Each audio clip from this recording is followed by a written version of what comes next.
Hello, hello, hello. Good afternoon, everybody. It is Angie Atkinson, and I am not here with the lovely and talented Dana Morningstar this week, but I was supposed to be. Unfortunately, Dana's having some internet issues.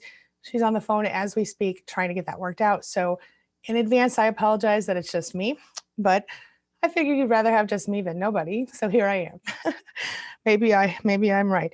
Anyway, I am here today to just answer your questions and talk with you and see how everyone is doing. So let me just jump right into the chat. I see Ms. Nargis here. Hello, Ms. Nargis. I got your email and I'll respond to you today. Kat, Donna, just be real. Hello, hello, everybody. How is everybody doing? Tracy, Nargis, I'm happy to see you too, my friend. Hello, Maura. Thank you for being here. Crystal says, and Crystal Mountain is here. Hello, Crystal Mountain. Crystal says, I'm just going to, hey, Rick, Shelly, Crystal, says, I'm not coping very well after leaving the narcissist. He's blaming and still lying. Hello, Karen, Shelly. Rick, I'm happy to see you, by the way. How are you? Rick always has these adorable pictures of him and his beautiful little daughter, who he's doing such a great job with on Facebook. I love to see those, Rick. Okay. Crystal, tell me more. I mean, it's pretty common to, when you split up with a narcissist, to go through a painful time, whether that's connected to them and their behavior, or that's connected to your own emotions. It's usually a little of both. It sounds like he's blaming and still lying. That's pretty common. That's called a smear campaign in most cases. My guess is that he probably is telling everybody that you're the problem in order to sort of take away the stigma for himself and to get plenty of pity and attention from people. It's pretty common. Hello, True. Crystal adds that he's abandoned. Karen, did I say hello to you yet? Hello, Karen. Crystal adds that he's abandoned our 2-year-old child. It's quite awful, and Dana was helpful. Well, I'm glad to hear that. Dana was supposed to be here today. Actually, we were supposed to be over on her channel, but unfortunately, she's having internet problems. I do understand how that feels to have them walk away from your child. My ex actually did the same thing. Once he realized I wasn't coming back, he literally, I mean, not literally, but almost literally fell off the planet. Like, I didn't hear from him for many years. And then that was when my son was 16 months old. By the time he was 9, I guess the child support people found him. And so he called me and asked me, wasn't my husband going to adopt our son, my then husband? And yeah, then I didn't hear from him again until, well, ever that I can think of. So yeah. Anyway, my son tried to call him when my son was 18. And of course they spoke on the phone, and he made a lot of good promises and of course followed through with none of them. Now my son's 22 and still hasn't seen him since he was 16 months old. So it's quite a, yeah. Yeah. Now, Crystal, I understand the pain, and I understand how, I know it's terrible with a 2-year-old. But right now, if I were you, I would be focused on you and your child. And when you're ready, when things kind of smooth out and you're ready to dig into, healing with your child, then that's another subject. But right now, and I don't know how to say this without sounding terrible, certainly your child's missing your ex or soon to be ex, but it's easier for your child to move forward because of object constancy, which is a whole other ball of wax. But my point is, if you just keep your child busy, the child will be okay for now. Now, later you'll have to deal with the healing stuff for your child. But right now, keep your child busy, keep them focused on what, happy, fun things like that. That will help the child. Yourself, though, you're the one that's going to have to really focus on healing. So let me know if you have any other details to add. I'm so sorry you've gone through this. Hello, Vicki. Boy, we've got a lot of people jumping in today. This is great. Let's see here. Narga says, is narcissistic abuse so bad that I can't heal the excruciating pain that has caused me to reduce my hours at work? If I say I'll heal, I say I'll heal and I feel better, then boom, back to square one again. Okay. Nargis, I'll tell you what, it is a process, and you know this. I know, Nargis, you've been with me for a long time, and it is definitely a process, my friend. But it's a process that has those moments where you have the 2 steps forward, 1 step back, 2 steps forward, 1 step back. So when you find yourself kind of taking that one step back and feeling all that pain again, that's when it's important to really look around you and go, what am I doing to take care of myself? What can I do to take care of myself a little better? If you need to take a few hours off of work, then do that. But if you find that it's causing you financial harm and things like that, you might want to look into like a longer term solution for healing. So maybe you want to take a whole week off work and do a whole week of healing. Or maybe you just want to keep your hours reduced for a while and work that way. But it is very normal to have the ups and downs, especially I know, Nargis, you went through some horrific abuse. And so in your case, it's understandable that you kind of have your bad days and your good days. So just keep trying, stay focused, don't give up. You can do this. Let's see. Crystal says he moved us to 3 countries in 3 years. Oh, she said we are English and he put me in Saudi, Egypt, and Germany. Oh my gosh. I'll tell you what, Crystal, he isolated you very thoroughly, it sounds like. Being that you're in a country where no one speaks your language, or very few people. I mean, I guess a lot of people might speak English in those countries, but it's not quite the same. Feeling like you're kind of a fish out of water, not having a lot of friends and really needing to depend on him. That's a very common narcissistic behavior. I hope that you're back in your own country now. Oh, he told everyone I was mad in postnatal. Total lies. Yeah, that's also common. See, this is how they, because if somebody were to find out, well, he just left her because he's a jerk or because he's a toxic person and he wanted to move on or whatever, they would think bad things about him. So he needs them to think you're the problem so that he doesn't look like the bad guy in the situation. Obviously, he looks like the bad guy if anyone looks close enough, because whether you were the problem or not is irrelevant when it comes to the child. See, he should want to see his child. So I'm so sorry that you're going through that. I know it's painful, and I know how hard it is to be the subject of a smear campaign and have people think things about you and say things about you that aren't true. But I promise you, in time, it gets better. In the meantime, as you're going through it now, it feels like the worst possible thing that could happen. And this is what I'm going to tell you, that the best thing you can do is turn inward, focus on yourself and your child and your healing, and figure out what's next for you without him. And once you've done that, you can start to figure out how to really live without him. And that can really bring your life up to the next level as you go forward. Let me know if you have any additional details to add. Hi, Susanna. Ruth says, my ex says he wants me back, but he just terrorized my friend, and now he acts like it never happened. That's common. And I hope that you would not take back your ex after terrorizing your friend. I mean, it's common to say one thing and do another for a narcissist. It's maybe not common to terrorize your friends, but in different ways, they do different things. Let me know what happened with your friend, will you please? Sounds to me like he's trying to suck you back in, hoover you back into the relationship. But if you know that he's capable of terrorizing someone, maybe you shouldn't go back. That's my opinion.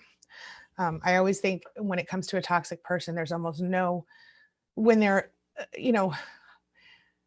when we think they're narcissistic, when they show no empathy, when they are clearly toxic to your life, regardless of anything else, label it whatever you want. But these people don't change typically. They could in theory, but typically they don't. So something to think about.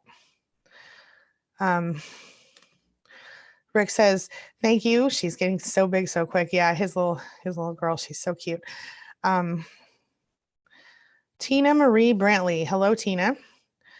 She says, how do you deal with a soon-to-be ex? Oh, that has turned all 5 of our children against me. Oh, honey, I'm so sorry.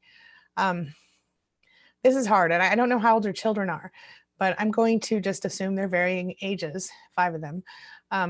And this is what I would do. Hopefully some of them are adults, but if they're not, even if they're not, I would do this.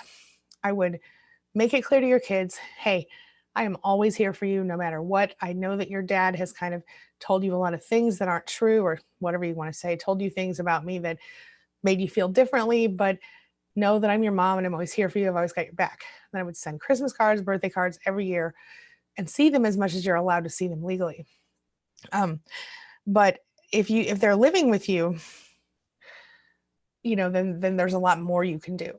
Go to therapy, get some help like that with a family. If they're living with him, then my previously stated advice is what it is. If they are adults, same thing. See them as much as you can. Send them a card every Christmas or Hanukkah or whatever, and birthday, and just say, I love you. I'm always here for you. Call me whenever you're ready to hang out or talk or whatever. So that's the kids. As far as he goes, I would simply back away from him, of course, and anyone that you feel like might be his flying monkey. And then I would go about the business of looking around you and seeing who's left. Who do you think you can trust? If there are people that you can trust around you, then say to them once only, if you know me, you know I didn't do the things he's accusing me of doing. And watch their responses. If they respond with, girl, of course I know you didn't do that. Those are your people. If they respond with, well, I don't know, you've changed lately, or he really said all this stuff and I really believe what he's saying, you might need to take a couple steps back, even if that's your family and your friends that you had before him. Because these people have a way, I'm not laughing at you, my cat just came in and meowed at me. These people have a way of making you feel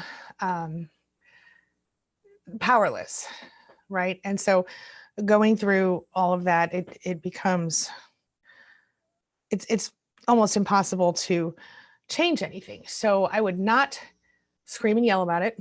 I would not, put a bunch of drama on Facebook about it. I would simply speak to each individual person who you believe is affected, who you believe you can trust, and tell them exactly what I said. If you know me, you know I didn't do those things. And then move forward. Push, step back from people who believe him and don't believe you. And be careful even with the people who believe you at this point, because you need to make sure that they really are on your side, because narcissists have a way of turning, like I said, even our closest friends and family against them, especially if they are the charming type. So be aware of that. Let me know your thoughts. Crystal says, his family told me I'm the third woman he says he left as they beat him. None had, of course. So his family knows the truth, it sounds like, or at least they suspect it at this point, because while there are many, many, many women who do physically abuse, I mean, not many, many, many, but they're out there. It's far less frequent than apparently he would like his family to believe, Crystal. So I would say, in a way, if you can get away from him and stay away from him, maybe he will have done you a favor by leaving. And I know that sounds kind of harsh right now, but the truth is, if he truly is a toxic person, a toxic narcissist, then you, my friend, would do well to it would be the best thing that ever happened to you in the long run, because the day-to-day life with a narcissist even is painful and difficult. So something to think about. Let me know your thoughts. Crystal Mountain says, hello, Crystal, and thank you for being a sponsor. Says, my family has stopped talking to me after letting them know that he is abusive, and I'm now divorcing him. They think I'm just paranoid and not supportive at all. Crystal, I'm so sorry. I know how horrible and painful that is. I suspect, I'm not putting any labels on anything, but I wonder if your family might also have a toxic element to it, because or he's just really that good. I mean, it's possible that he's just that good and that they just think he hung the moon and they can't see past it. But if they were not toxic at all, I feel like they would listen to you and understand where you're coming from. Being paranoid is far different than being abused. You and I both know that. And maybe because he didn't hit you, and I'm not even sure that that's the case, but I'm just assuming they think that that's not abuse. I have a video somewhere about how to explain narcissists to family and friends. And if you email me after this session, I will try to send you a link to it, or tag me in the SPAN group on Facebook if you're in that, and I'll share that with you. That might help. But I think what it comes down to is, you can't fight for people who don't want to be your people. I'm not saying your family doesn't want to be your people, But I am saying you have enough on your plate right now. You don't have to convince them of anything. I hope that you have someone to support you, whether it's a friend or a family member or the Spanily. We're here for you. But I know how painful it is. And I know how it feels to feel so abandoned and lost in the world. And that's why I do what I do. I wish there was more that I could say to you about that, Crystal. I know it's very painful. But I hope that you will reach out and get support where it's available to you, even if your family isn't able to do that for you right now. I hope they come around and get a clue. Hey, Linnell, how are you, my friend? Another sponsor in the house. She says, I'm so healing from now is now love bombing our girls like crazy. It will all be worth it in the end. I'm away from him. That is great news, Linnell. I'm so happy to hear that you're away from him. And the love bombing of the children is very common. They want to be the favorite parent. They want to be the cool parent. They want to be the one the kids, get excited about. I would watch Linnell because I think, I don't know how old your girls are, but I guess that in the long run, he might be looking to have them live with him or to in some way, at the very least, he wants to be the favorite parent. But I also know that a lot of narcissists don't actually want to take care of their children because that would take away from their social life or whatever. I would say as long as your girls are healthy and okay, and he's not doing anything physically wrong to them or too emotionally devastating, then let him enjoy it for now, and just be there for them when it stops. And they'll see. You won't need to tell them. They'll see. And it's hard, but you'll be there and you'll explain to them and you'll pick them up and do what moms always do. Well, good moms. You can do this. I'm sorry, Linnell. I'm sorry you're going through that. And you're right. It's totally going to be worth it in the end. Let's see. H, I'm sorry, I don't know how to say this name, but I'm going to say Hujesip. That's probably totally wrong. I'm going to call you H. She says, Crystal, I'm getting the same hate now, same as you. It's what they do. And she's right. I assume that's absolutely right. That's what they do. And I'm sorry that you're going through it too. Oh, darn, I lost my place in chat. Here we go. Get back to where I was. Hi, Peace Cobbler. How are you? Sorry, I lost my place. I like to try to go from top to bottom if I can. Okay. We have Nicole from Germany in the house. Jen here. Lovely to see everybody. Okay. Shelly Taylor says, I left my abuser and he is making everything difficult and won't wrap it up and follow the decree. We've been divorced almost a year. Well, that's common, as I'm sure a lot of people here can tell you. My suggestion to you is to go strictly by the book as much as possible. If he doesn't show up when he's supposed to show up, document it. Write down the day and the time and what happened. If he, wants to pick up your kid on a day that's different than the day they're supposed to, same thing. Write down the date and what happened.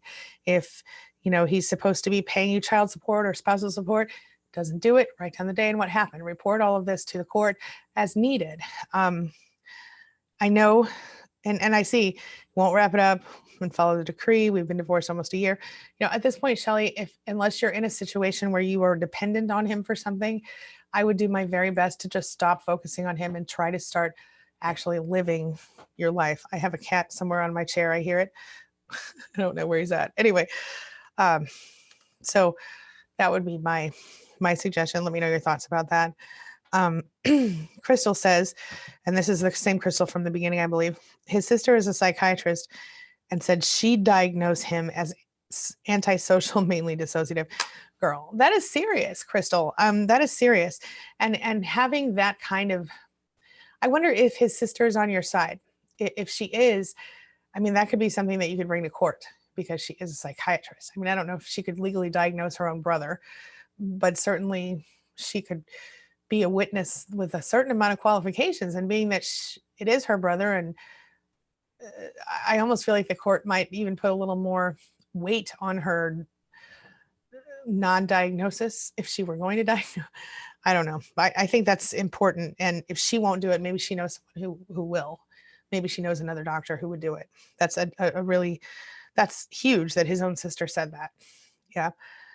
Susanna says narcs are weird. Aren't they though? Aren't they? Yeah. Yeah. Linnell says it's unhealthy and don't support it at a fall if possible. Yeah. Yeah. Crystal, they rewrite history, says H. And that's the truth. They do. I can't tell you, even as a kid growing up with a certain narcissist in my life, I kept hearing like this person would tell stories about things I was supposed to remember that never happened or that I didn't recall or that I recalled differently. And if I didn't go along with the story, I was in trouble. So yeah, I know. Crystal said he's managed to get a frat job abroad and I had to leave as he starved us, stopped buying food for 10 weeks, but told his shoal after I confided in them that I was crazy and yes, he bought food. Are you still in another country or can you get back home? That's they can't, I mean that's I'm pretty sure it's illegal to starve your family in most countries. And I'd like to see his receipt for the food he bought for you. Can you ask that? I mean, clearly I'm so sorry. That's more than just narcissistic abuse. We're talking about actual like starving you. I mean, starving you and your child, that's the worst type of abuse. Well, among the worst types of abuse. I'm so sorry. Hey, Jen, how are you? Happy Tuesday, my friend. Sherry says, hello, all no contact here since 9/2019, fighting narc for protection. Sherry, welcome. And I am so sorry that you are in that position, but good for you for staying no contact. That is very important. I hope you're okay. Jill says there's no cure for evil. Darn right. Except for eliminating it from your life, maybe. Callie says, I hired 3 attorneys and moved this month. Well, good for you. And I hope that things are going in the right direction for you. 3 attorneys will certainly help. Maura says, any other mods here? Yes, Jen is here. And Malta. Hey, Malta. Hello, hello, my friend. How are you? Yes, thank you, Maura. I appreciate you. All right. Callie says, or Callie, I don't know, says, I'm out over 15,000 my month. My husband kidnapped my daughter. That's the worst. Well, it's good that you have the attorneys on your side and hopefully they can get her back into your arms as quickly as possible. I'm so sorry. That is probably one of my worst fears myself. I feel it in my stomach for you right now. I'm so sorry. H says hello from Scotland. Mine is a Scottish narc. Yeah, I have a video. Somebody sent me a recording of herself and her narcissist, and I think they were Scottish. I'm not that great at telling accents, but I'm pretty sure they were Scottish. If you want to listen to that, maybe you know that guy. Stephanie says, if you're with a narcissist and you do not have kids, run. Yes, absolutely. Of course. Absolutely agreed.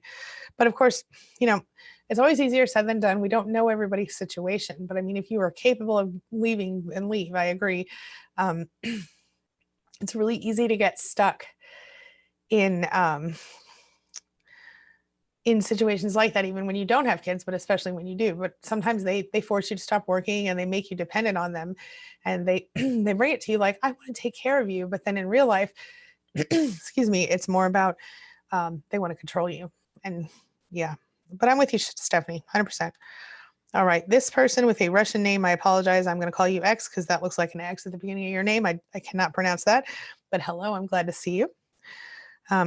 Morris says, hey to Malta. Hello, Tanitra. How are you? I hope you're doing well. It's been a minute, hasn't it? Jen says, I got you, Maura. Love my mod squad. Callie says he's a narcissist. Sure sounds like it. I'm so sorry that happened to you. Shelly Taylor says they miss both in the situation since the abused one gets messed up. That's true. But here's the thing. And I do know this. I know that narcissistic abuse totally throws us for a loop. But I also know that when we are parents and we go through narcissistic abuse, well, for me anyway, I think the only reason I survived as an adult was because I had a child. My child helped me to need to go on, right? And so I continued the business of daily life, and I, continued to make a home for him work and do all the things that I had to do to survive just because I had no choice in my mind. And so if you need to look at it that way to keep going, then do that. It's not easy and it doesn't take away all the pain, but sometimes just keeping yourself busy with the daily things that you have to do, it'll help you survive. All right. Ruth says he won't stop calling. There's a warrant out for his arrest. Should I stay no contact? Yes. And as far as the calling, I mean, if you can find out where he is, then maybe that's something you can help with the police with, but it's going to be really difficult to find out where he is and him still be there when they show up. So yeah, I would stay no contact. I would tell the police that he keeps calling though. Yeah. Hello, Malta. Malta says hello to everybody. Shelly says, thank you for your help. My pleasure. I hope it helps a little bit. I know it's not exactly everything you need to hear. Yeah. And Linnell says, I'm 3 years strong. I know you've been around, Linnell. I remember you from way back. Says it gets better. Stick with it. Yeah, absolutely. 100%. Crystal says he lied about his past totally and lied about other things. He told me when I met him, he'd only ever wanted a family. Yeah, that's a common narcissist lie. Really what they'll say is whatever you want to hear a lot of the times. And if they knew that you wanted a family, of course they're going to, all I ever wanted was a family. Yeah. I'm so sorry. And it just breaks your heart because you think, oh my gosh, I finally found someone who's on the same page as me or my soulmate or whatever. And then they turn around and do that. It's awful. Okay. Lotus Eater says, hard to let go of this idiot. I gotta chill. It is hard to let go. You know about trauma bonding, right? It's where you're actually chemically bonded to that person. You're physically addicted. I've done videos on it before. I'm not going to go into all the science, but know that it's not just you, and know that it's it's something that's almost beyond your control. But when you recognize that it's there, you can do things to fix it. So after this session today, if you want to go over and watch my videos on trauma bonding, that will help a lot. Trauma bonding and cutting the cord, things like that. Let's see here. Cali News says, document everything. Yes. H says, narcs love drama, don't they? Crystal says, now mine has left me with debts and lies and missing the man I thought I married terribly. I totally feel you. I'm so sorry for the noise. My little kitten is over here and messing with all my books in my office. I hope it's not too loud. It's loud to me. Okay. Yeah, Crystal, that is horrible. And that's a painful situation to be in. As far as the debts, this guy is destroying my office here. As far as the debts go, I would just call the debtors, call the companies and say, look, this debt was run up by my soon-to-be ex-husband. I don't have any money. I'll do my best to pay you when I can, but this is where I'm at. Just stay in touch with them and maybe they'll actually put the debts back on him. But either way, I would call them and get in contact with them. Let's see. Yeah. Nicole says, hello, best wishes from Germany. Hello, Nicole. Crystal says, I gave birth in Saudi. Oh my gosh, that's hard. I don't know all the laws there, but I know that they may not be similar to the laws in England. And I know that I hope you're not stuck there. Tracy says, hi, Tracy. She says, I've been hoovered twice, not again, but I'm so angry. His words rip my soul out. Yeah, I totally get that. They say the most painful things. They say the things that they know will hurt you the most, and they don't have any remorse. And the only time you might see a touch of remorse is when they're trying to suck you back in and get something that they want from you. So I hope that you never fall for that again. Yeah. But I'm glad that you're out now. Yeah, Jen says good advice to Callie for the what's it called? Documentation. I think documenting is really, really important. Suzanne says, don't feed the narcissist. They eat our attention. Actually, that's not far off from the truth. She's right. Attention serves as narcissistic supply. And if they can get an emotional reaction from you, even better, So really the worst thing you can do to a narcissist the meanest, most vengeful thing you could do is to ignore them and pretend they don't exist and then go live your life really, really well. I know that sounds too simple, but the idea of you living happily without them and them not being on your radar, that's the worst nightmare for a narcissist. Yeah. Colleen Gardner says, "Hi, Angie. My daughter's having issues with my grandsons coming home from dads with very bad language and behavior. What can she do?" This is tough. I would say, number one, calmly and clearly state the rules at her house, whatever. This is where she has to engage in parallel parenting, right? Because you cannot co-parent with a narcissist effectively. So she needs to parent her way at her house. And when they go to his house, he's going to parent his way. And the best thing she can do is sort of, minimize the damage. So when they come home, things are consistent, things are predictable up to a point. Of course, she should do nice things for the kids, but she shouldn't tolerate them cussing and being mean to her and stuff like that. He's probably intentionally getting them all riled up. I don't know how old they are, but I certainly know that narcissists have been known to intentionally like sugar their kids up or whatever and get them all buzzed up so that they go home and they're mean to their moms or dads. Excuse me. So I would suggest that she tell them, these are the rules at our house and this is how it's going to be. And if they don't respect that, then she enforces whatever punishment she has for them that's within a healthy limit. Maybe they go to their room, something like that. Excuse me, one quick second. I'm just going to mute myself so I can cough.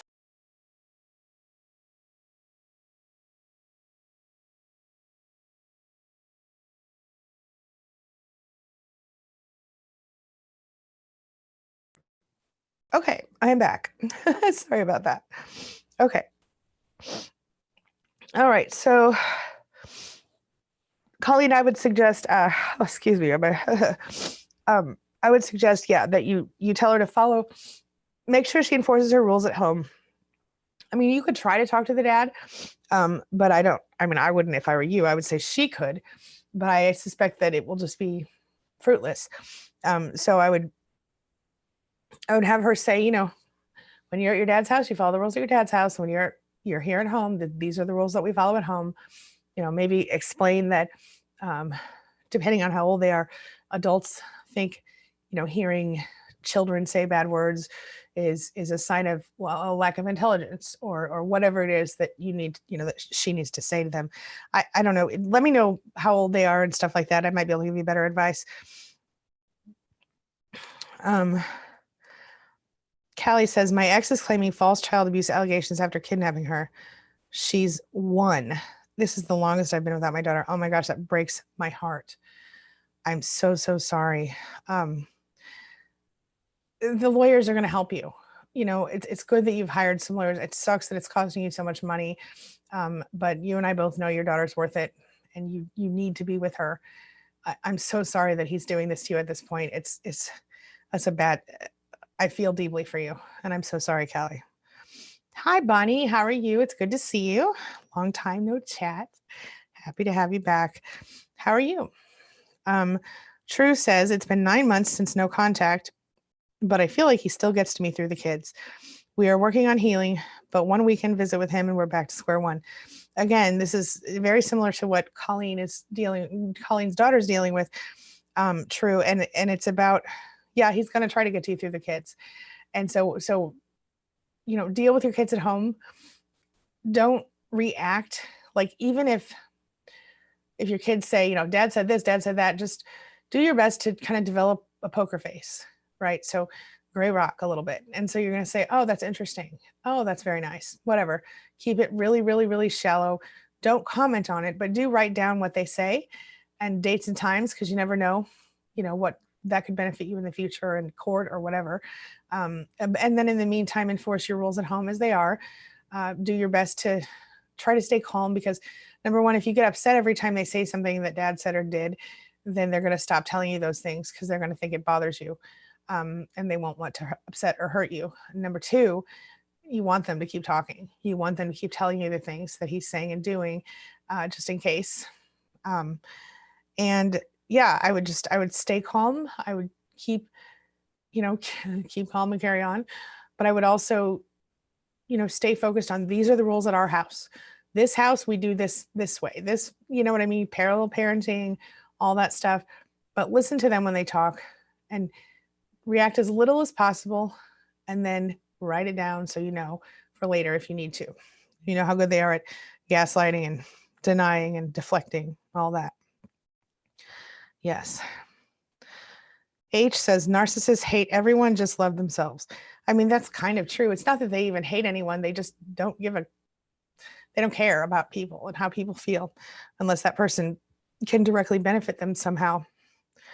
Yeah. Just Be Real says, try to get FMLA from your job. I went to therapy and was diagnosed with PTSD. Now that's a possible option depending on your company and what you do, and where you live. So family medical leave, something. But yeah, that is a possibility in many places and many jobs. Some jobs aren't, I mean, obviously if I don't know that Walmart or McDonald's would have that sort of an option, but a lot of big, a lot of corporate jobs and some other types of jobs will have that option as well. Callie says, I'm overwhelmed. Girl, I don't blame you. I don't blame you at all. That is horrible. And but listen, as much pain as you feel, if I were you in this situation, my friend, I would direct it all at getting my daughter back. And that's it. I would focus on that. That would be my mission. I think it sounds like it's yours. And I would, document everything that's happened, everything that, and before you forget, if you haven't, I'm sure you've already done it since you have attorneys, but,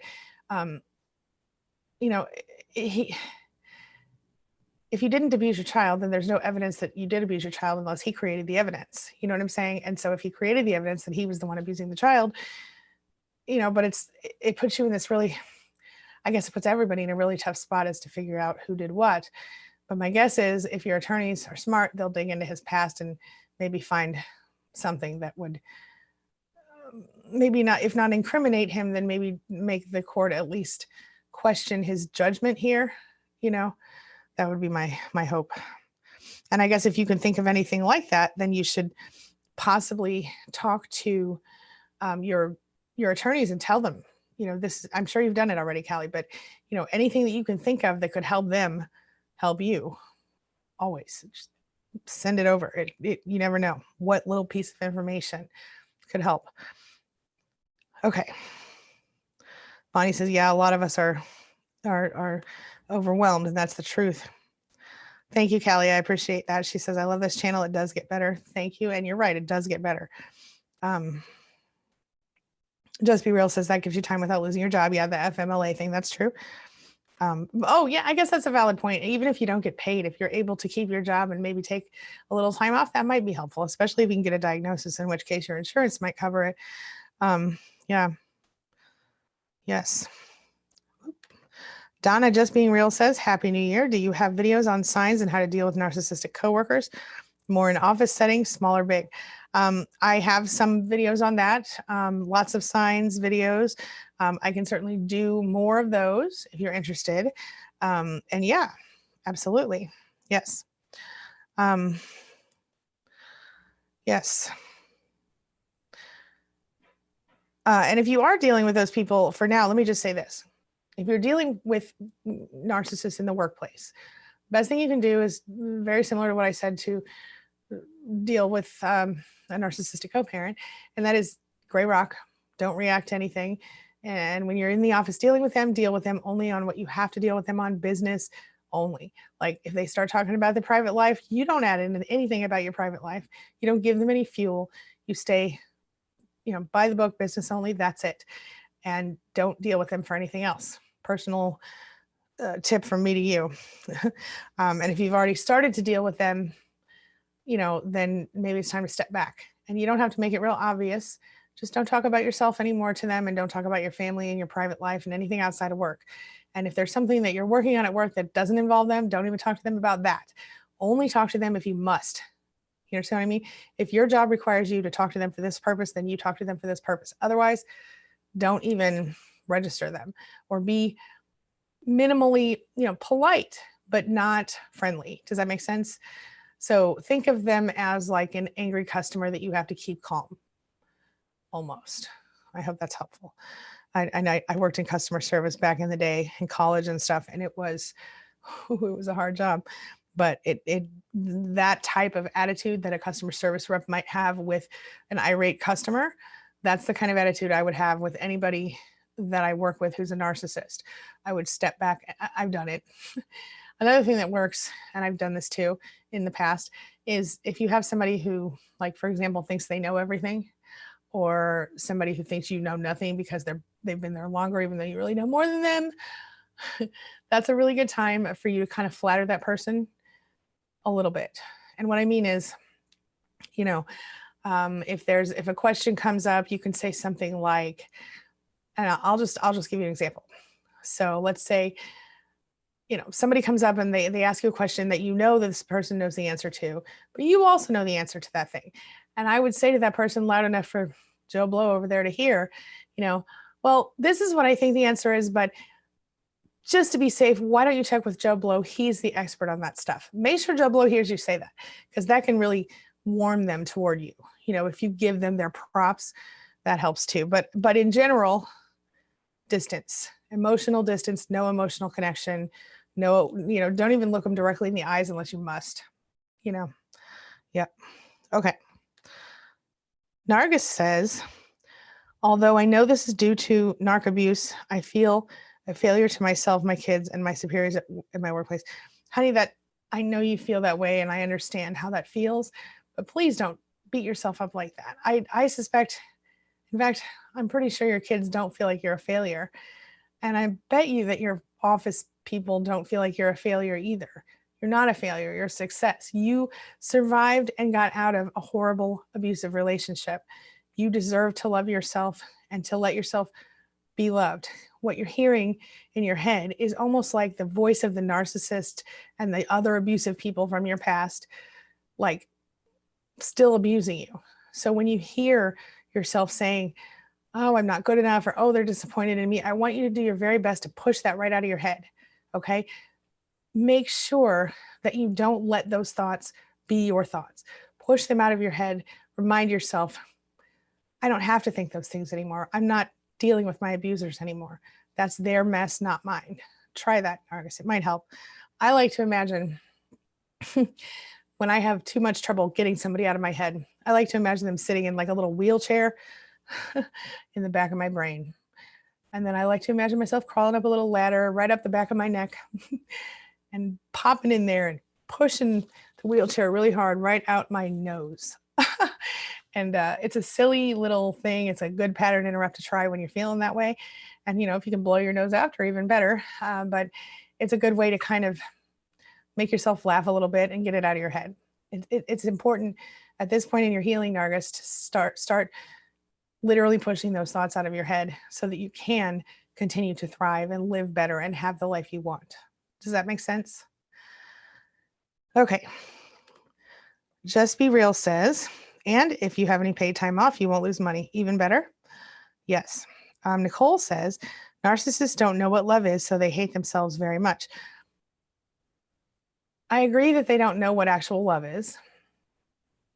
And I agree that some narcissists actually hate themselves.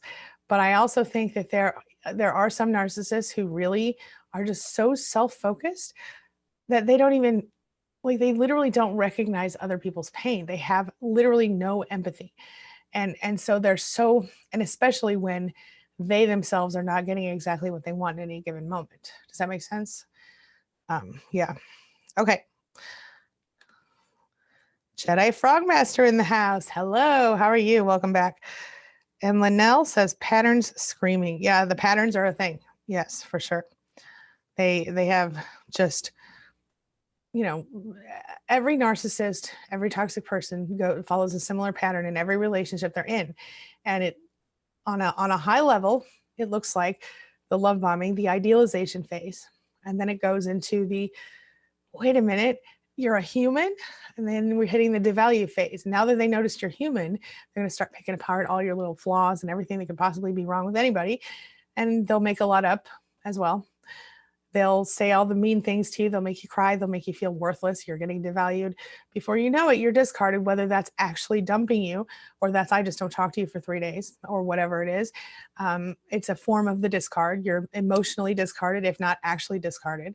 Then once you think you're starting to heal and you're getting stuff cleared up, and maybe even sooner than that, well, then they come back with the Hoover and they want to suck you back in. And a lot of times this will go in the same relationship cyclically throughout decades. I know at least one person here, Carol, I know can attest to that. It just depends on the person. So I meant Bonnie, not Carol. Anyway, or maybe I did mean Carol. I'm just gonna, you know who I'm talking about. Okay.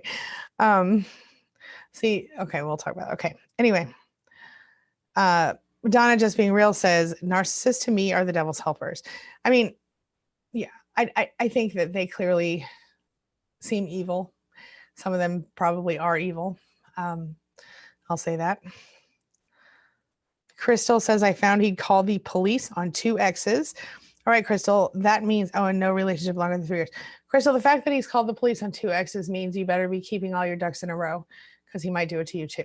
So be keeping all the documentation that you can about what he's done, during the time that he was away, when he starved you guys, write all that down, times, dates, all the things you can. This is important.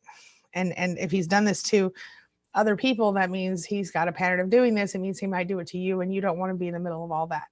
So on the plus side, if he does do that to you, please tell the police that he's called the police on other exes for the same reason before, so that they can investigate him instead of you.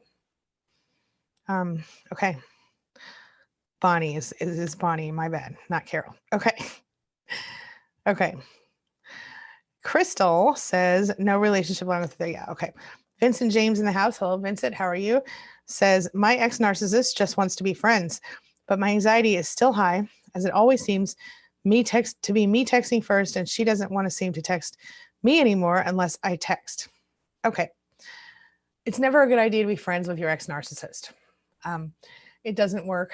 Basically what she's doing by being friends with you is number one, avoiding the confrontation or the emotion that you might be feeling around her and the breakup. Number 2, keeping you in her circle of supply. So I've seen narcissistic women do this a lot, where they dump a person, but they say, we're going to take a break, like that Friends episode, but they'll say, I just want to be by myself for a while, and they'll go and they'll, call me in 6 months, and then 6 months, 10 months, a year will pass by and nothing comes of it. They just want to keep you in the circle of supply. They want to keep you as an option. And, what is that old saying? Never make someone a priority who considers you an option. So if I were you, my friend, I would be moving forward as soon as you can. And I'm not saying that you should hurry up and date somebody else, Vincent. I'm saying you should work on healing and work on distancing yourself from her emotionally. Maybe it'll be a little less painful for you if you can do it over the course of a couple months. But personally, if I were you, I would cut her off. I'd chop it right off at the knees. Just put down, put no contact, go no contact. Remove her from social media, remove her from your phone, make it so she cannot contact you, and move forward. Just my advice. If you need to go a little slower, I understand, but right now she's just using you as another form of supply. So think about that. L Walk says, he lies like he will meet up to see me. Oh, we'll meet up to see our daughter at a certain time, but it's 5 hours late and keeps expecting me to rearrange my life because he is late. He lies that I won't let him see our daughters. Well, you know what? Document. Write it all down, take screenshots, keep them in a special folder somewhere, put them up on the cloud so you can't delete them from your phone or whatever. Make it so that, keep screenshots. I'm assuming that these communications are happening over text. And if they're not, make them happen over text. Screenshot everything, upload it to the cloud, save it. You can't be required to just be available 24/7. That's not how that works. If he's supposed to pick him up at a certain time, that's when he picks him up or her up. That's, and if he doesn't, I don't think that you're obligated to let him. And I would, if you don't have any court papers, court orders, I think you could probably decide when he can and cannot see the child until the court papers are filed. Until then, if you have an agreement and he's not following it, that's okay. Document it. And when you do go to court, hand it all over to the judge and say, here you go. This is how he follows our existing agreement. And then the judge might give you something that is more effective, or might tell you what to do legally if he doesn't show up. But until then, document. And I know you don't have, I know it's so frustrating. Of course he wants you to rearrange your life at will, because he doesn't think you're a whole person. Narcissists never think we're whole people. They don't think we're as important as they are. They don't think that we matter as much as they do. You know what I'm saying? So my little cat here, he doesn't seem to think that this is a real serious moment. He's over here threatening to knock down some shelves as we speak. Anyway, okay. Yeah, that would be my advice. L Walk. Bonnie says, smear campaigns are the worst, very disturbing. They are family terrorists. The smear campaigns are brutal, and you're so right. It's so brutal because you end up feeling completely alone, and you're accused of something you didn't do. It's the worst feeling in the world.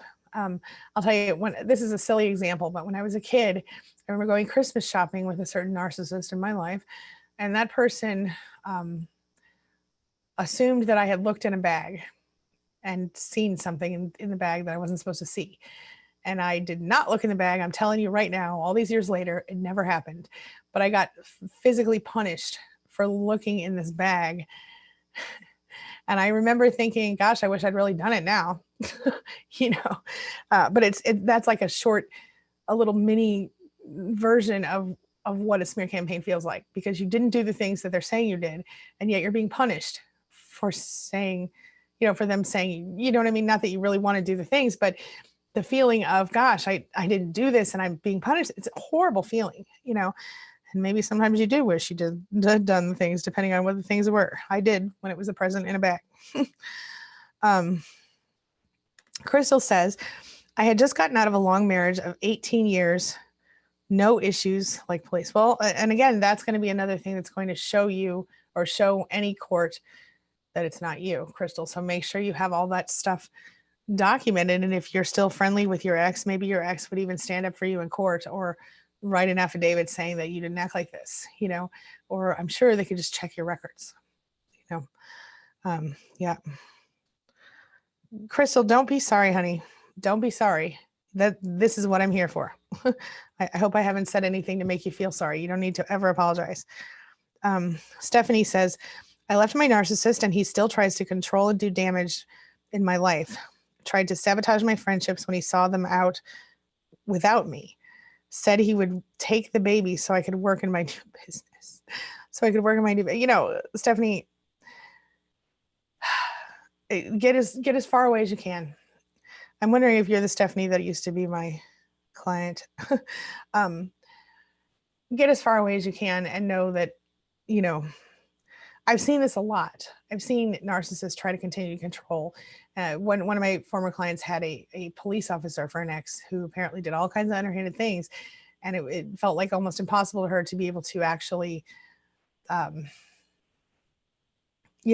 be able to actually do anything about it, because who was she going to call? He was the police, sort of.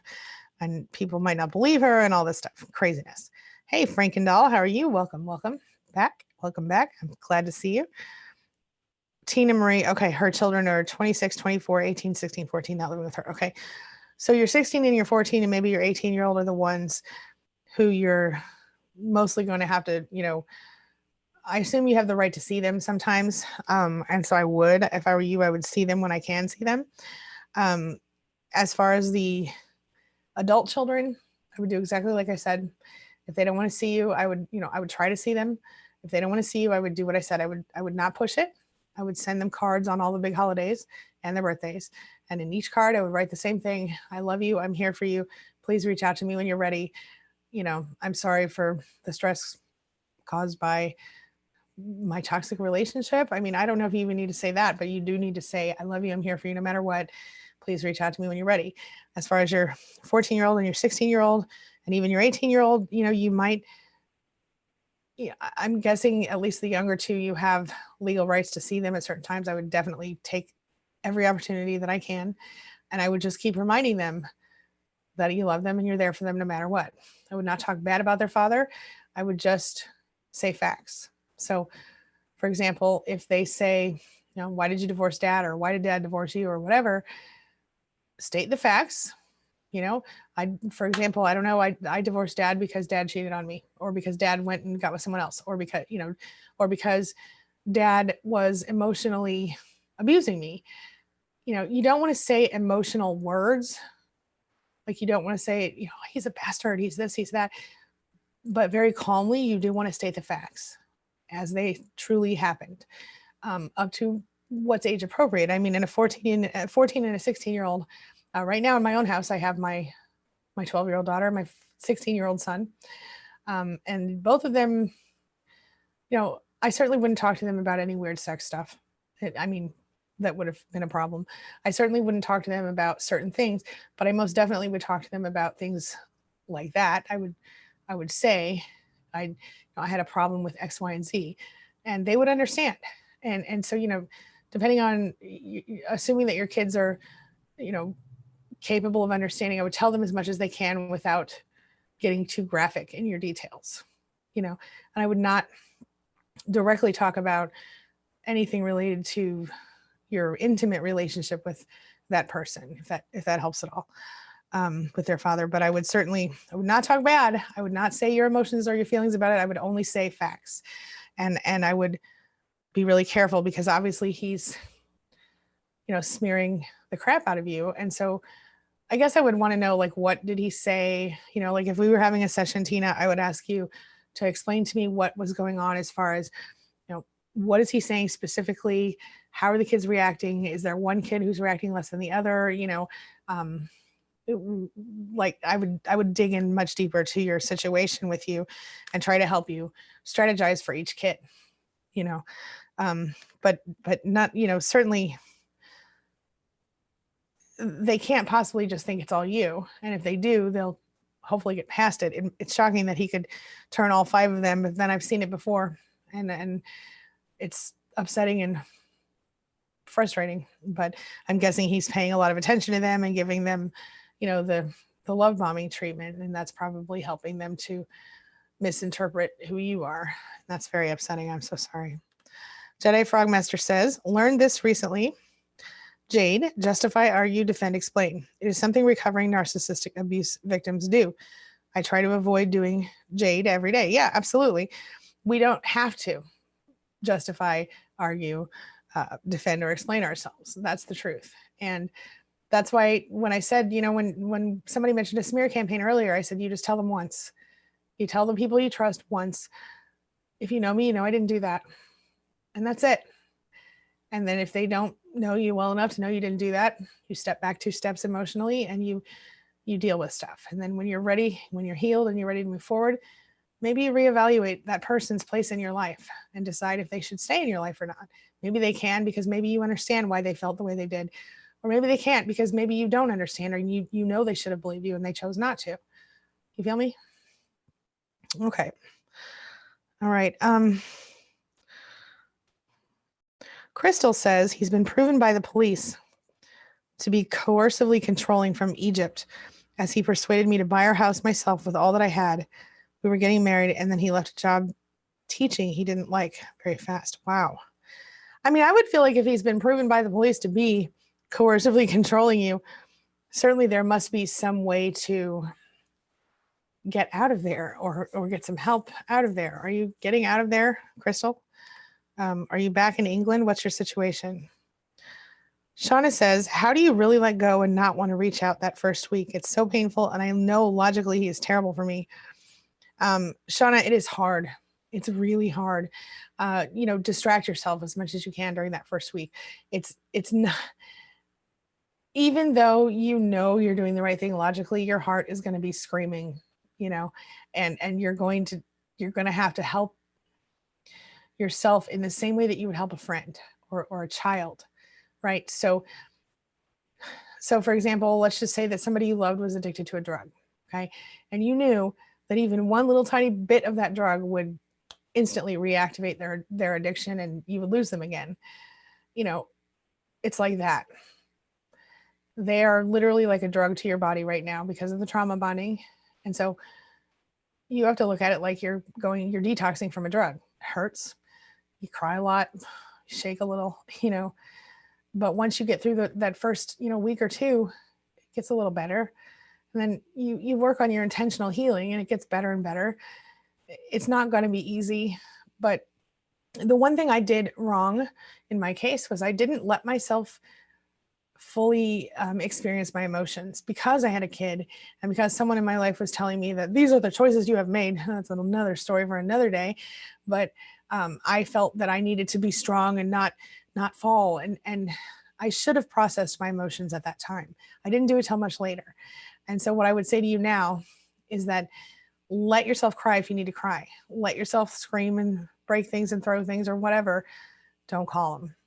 Don't message them. Find yourself a no contact buddy if you need to, somebody that has your back and that you can call or text at 3:00 in the morning and I'm just say, look, I'm really dying to text this person. I'm really dying to call this person. And even if they don't respond right away, they know that you might do this and they're okay with it and they can respond as soon as they're able to. But it's definitely painful. And logically that is terrible for you. So I would suggest pattern interrupt.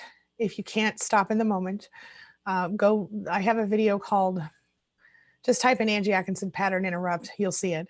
And I can't remember the name of it, but it's something like on the cover, it says something like when the going gets tough, the tough use NLP. And it offers you some really simple techniques you can use for in the moment. But those techniques do not resolve the emotions that go with it. They simply stop you from making that call or stop you from, breaking. It's a way to calm down. It's a way to change your thought patterns, but then you still must deal with the emotions. So I suggest, one thing I like to do is have people write a letter to the narcissist to say all the things you didn't get to say, because part of the thing is you didn't get good closure from this person. So write a letter, say all the things that you need to say. I just talked about this in my last video, I think. And get all those emotions out on paper and really let yourself feel them. And then when you're ready, you can move forward. And when you're ready, I would put an end date on the sad part and the hard part, but that's another day too. Yeah. Okay. Malta says, welcome, Frankendoll. Kitty. Ugh. These cats think they have the right to be in my live streams. Oh, Elle says, our daughter is 9 months old. Oh, that's such a young age. I'm so sorry.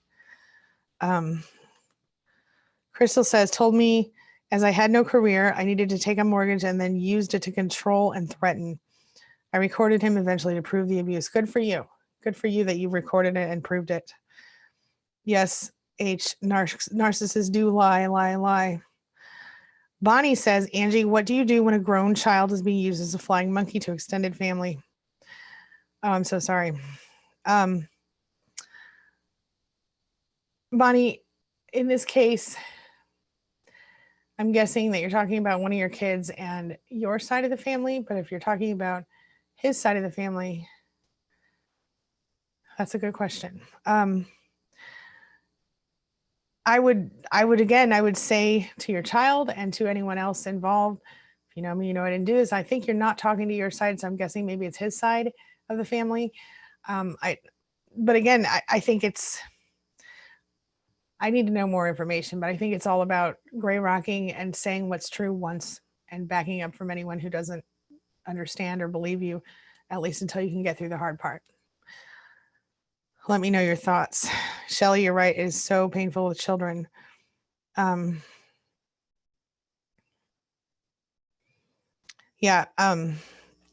Greens. Hey, Dandelion Greens says to Vincent, I'm not really able to be on chat, but I just wanted to say the friends thing was with me too. It's a way of still getting supply and to torture you with hope. Yeah, exactly. All right.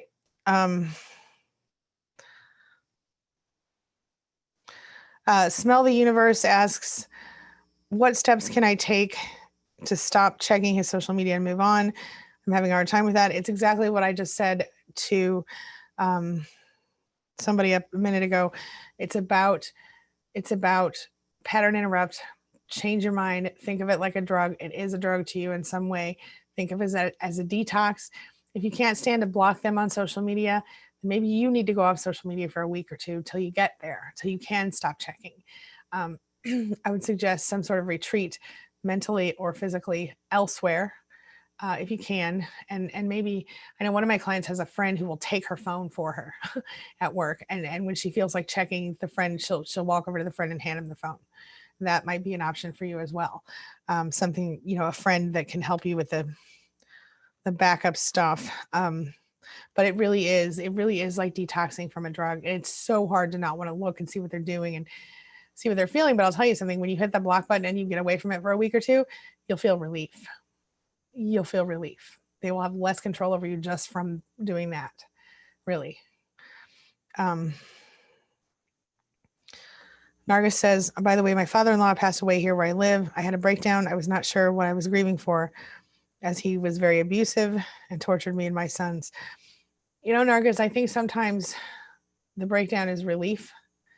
I think sometimes it's, we cry for the person that we wish that person had been. And I know that, fathers-in-law in different cultures can be different levels of importance in your life. And I would bet that in this case, he, because he was so abusive, I know you told me privately some of the things that you went through, and they were horrible. And I think sometimes when something like that happens, it's almost grief for our own pain, for what we were, for the abuse they caused and got away with, for the horrible things they did to us. But, going through that part of it, but also the relief factor might be there. Maybe, just knowing he can't do it to you again might have been part of it. Either way, it's okay. Let the feelings flow and then move forward, All right. I'm running out of time here, but I want to show you guys a couple things that I'm working on right now. These are pretty cool. And I thought maybe we'd do the first ones today. So a lot of people talk about people reading tarot and stuff like that for narcissistic abuse recovery. And personally, I don't think that's necessarily effective. But what I do think is effective is actionable tools, things that we can actually use to heal. So I've got a couple things here I'm going to be sharing with you this year. And after this stream, I'll put links below when I do the replay. One of these is a 52 card deck by Gabrielle Bernstein that says Super Attractor. And I'm going to share one of those with you today. And one of them is a 52 card deck for DBT therapy skills. So what we're going to do is I'm going to pick one of these and one of those and share them with you today, just to see what you think. There's some real actionable stuff here. And the Super Attractor cards, those are manifestation cards, or not manifestation, affirmation cards. So I love that. So we're just going to start here with number 1. And this is a distress tolerance skill. Okay. And it says, engage in pleasurable activities. So this is an assignment I'm going to give all of you today. All right. Make a list of pleasurable activities, including activities that you used to enjoy that you no longer do, and commit to doing one pleasurable activity each day for the next week. Put it on your calendar to remind yourself. Be specific with what, where, when, why, and how, and start today. I love this because you know what? This is something that when we go through narcissistic abuse, we lose ourselves. And so in recovery, one of the best things you can do is start to bring yourself back. And what kinds of things did you love to do before? Did you love to paint? Did you love to draw? Were you, a model? Were you like a bowler? What is something that you used to love to do that you stopped doing for the narcissist? I want you to make a list, and I want you to do a little bit of something that you love each day this coming week. Okay. And I would love it if you come back to next week on the live stream and let me know how you did with that. Okay. And we're going to pick an affirmation for today from Gabrielle Bernstein's cards, just because I think they're beautiful and really, really cool. And again, this is not anything about reading anything. We're just going to grab the first one off the top because there are also 52 in this deck. And my friends, I think you're going to really like this. This card, you can see the back of it here. This card says, and this is grab a pen. Write this down. This is your affirmation for this week. When I surrender my will to the care of spirit and the universe, I attune my energy with an ever-present stream of well-being. Isn't that beautiful? I'm going to read it one more time. When I surrender my will to the care of spirit and the universe, which you could substitute with God if you prefer, I attune my energy with an ever-present stream of well-being. So I want to let you guys see that. All right. So like I said, I will put these cards in the description below in case anyone wants to buy their own deck, but you don't need to because I will be here sharing them with you each week. Sometimes in live stream, sometimes not. I'm working on the whole schedule thing. So I'm going to wrap up for now, but I have good news for you because I am not the only queen being person streaming right now. Lise, I said Liz because that's the name of one of my clients. Lise is about to go live over on our Queen Being Narcissistic Abuse Recovery channel. And I'm going to pop the link right now for you into our chat. And those of you who want to keep talking, please go talk to Lise. You may also continue to talk here in this chat. I will be coming into the chat and chatting a little bit after I turn off all the lights and everything. Or I'll come back and read the entire chat later, today or tonight, and I'll either respond to the questions then or in, which I can't do in the chat, but in videos and things like that. All right. Let me know what you think about the whole cards thing. If you like that idea, I think it's a really fun way to kind of bring a little something new to the chat, and I hope you guys like it. But if you don't, tell me because I want to know the truth. I can handle it. All right. I'm about to wrap up. Make sure you go over and say hi to Lise. I love you all so much. Thank you so much for being here. Thank you for letting me be a part of your day and a part of your life. To my mod squad, Jen, Malta, we had Maura earlier. Thank you guys for being here. I sincerely appreciate you so, so much. And I really appreciate all of you and my members too, even that, all of you. Thank you for being here. All right. Remember, if you want to be notified of the streams, whether we're here or on Dana's channel, you can text Angie Live to 33222. That's all one word, ANGIELIVE to 33222. And I'll text you each time I go live. All right. Talk soon.